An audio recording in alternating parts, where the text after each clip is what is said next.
How he lied to her husband. പ്രശസ്ത എഴുത്തുകാരനായ George Bernard Shaw എഴുതിയ വൺ ആക്ട് പ്ലേ ആണ് how he lied to her husband. ലണ്ടനിലെ Cromwell റോഡിൽ സ്ഥിതി ചെയ്യുന്ന ഒരു ഫ്ലാറ്റിലെ ഡ്രോയിങ് റൂമിൽ നടക്കുന്ന സംഭവമായിട്ടാണ് നാടകം എഴുതിയിട്ടുള്ളത്. നാടകത്തിൽ പ്രധാനമായും 3 കഥാപാത്രങ്ങളാണ് ഉള്ളത്.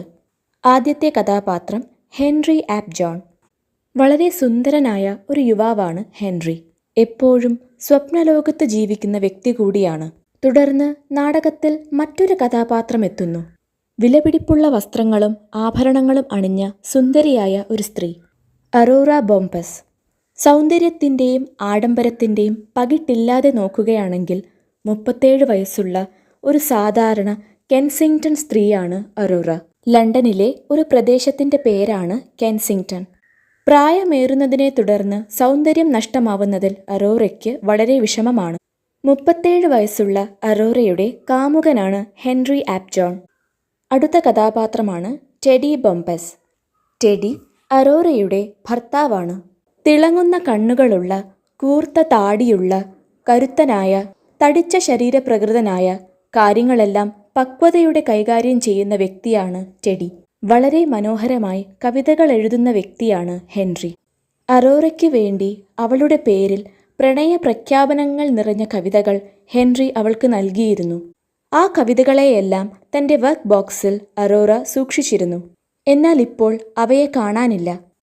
ഭർത്താവിൻ്റെ സഹോദരിയായ ജോർജീന ആ കവിതകളെ മോഷ്ടിച്ചു കാണുമെന്ന് അറോറ സംശയിക്കുന്നു. ജോർജീനയുടെ കയ്യിൽ ആ കവിതകൾ കിട്ടിയാൽ അവൾ ടെഡിയുടെ മുമ്പിൽ അവ വായിച്ചു കേൾപ്പിക്കും. കവിതകൾ നഷ്ടമായതും ആ കവിതകൾ ടെഡിയുടെ കയ്യിലെത്തുമോ എന്ന ഭയവും അറോറയെ അസ്വസ്ഥയാക്കി. അന്ന് തന്നെ കാണാൻ വന്ന ഹെൻറിയോട് കവിതകൾ നഷ്ടമായതിനെക്കുറിച്ചും തൻ്റെ പേടിയെക്കുറിച്ചും അറോറ പറഞ്ഞു. അങ്ങനെയെങ്കിൽ കാര്യങ്ങൾ സത്യസന്ധമായിട്ടുള്ള രീതിയിൽ ടെഡിയുടെ മുമ്പിൽ അവതരിപ്പിക്കണമെന്ന് ഹെൻറി പറഞ്ഞു. അങ്ങനെ സംഭവിച്ചാൽ തൻ്റെ കുടുംബജീവിതം നഷ്ടമാകും. അതുകൊണ്ട് അറോറ ആ ആവശ്യത്തെ നിഷേധിച്ചു. എന്നാൽ കവിതകളെക്കുറിച്ച് ടെഡി ചോദിക്കുകയാണെങ്കിൽ ഇലയ്ക്കും മുള്ളിനും കേടില്ലാത്ത രീതിയിൽ താൻ അതിനെ അവതരിപ്പിച്ചുകൊള്ളാമെന്ന് ഹെൻറി വാക്കു നൽകി. ഹെൻറിക്കും അറോറയ്ക്കും വേണ്ടി കാൻഡിഡ എന്ന നാടകത്തിൻ്റെ ടിക്കറ്റുകൾ അവൻ വാങ്ങിയിരുന്നു. ഹെൻറിയുടെയും അറോറയുടെയും സാഹചര്യവുമായി സാമ്യമുള്ള ഒരു കോമഡി നാടകമാണ് കാൻഡിഡ. അറോറയോടൊപ്പം നാടകം കാണാൻ പോകുന്നതിൻ്റെ ആവേശത്തിലാണ് ഹെൻറി. തുടർന്ന് ഹെൻറിയും അറോറയും തമ്മിലുള്ള സ്നേഹബന്ധം ടെഡിയുടെ മുമ്പിൽ തുറന്നു പറയുന്നതിനെക്കുറിച്ചുള്ള ഗുണദോഷങ്ങൾ അവർ ചർച്ച ചെയ്തു. പെട്ടെന്ന് ഹെൻറി എഴുതിയ കവിതകളുമായി ടെഡി എത്തി.